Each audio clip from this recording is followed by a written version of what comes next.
North Korean leader Chairman Jong has pledged that nuclear weapons will provide a guarantee of security against external military threats to prevent the recurrence of war on the Korean peninsula.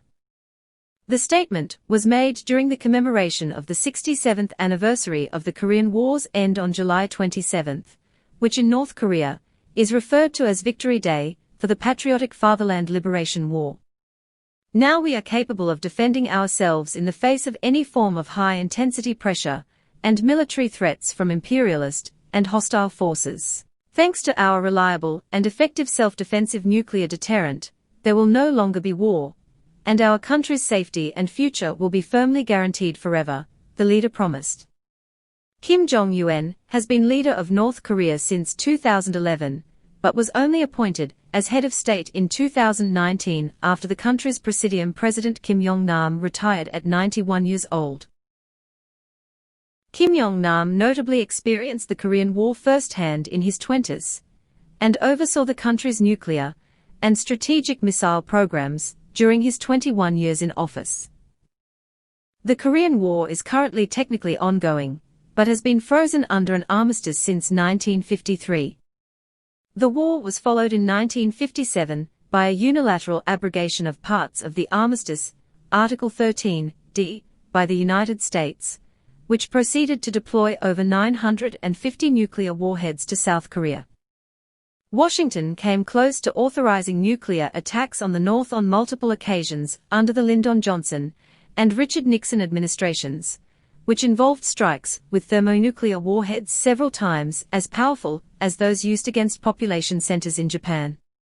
North Korea tested its first nuclear weapon in 2006, and would subsequently develop a miniaturized thermonuclear warhead, which was declared combat-ready in 2017.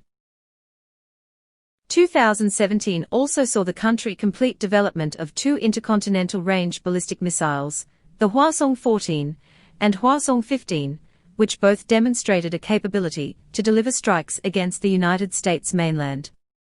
This was seen to have brought about a more equal balance of power between the two long-standing adversaries, as the US had retained the capability to strike the Korean homeland for over 70 years. Chairman Kim's statement showing the country's nuclear arsenal to be a guarantee against a reoccurrence of the Korean War is no unprecedented. Addressing war veterans on July 25, 2015, the chairman had pledged, "Our strength is not what it was in the 1950s, when we had to fight with rifles in our hands against the US imperialists, who were armed to the teeth.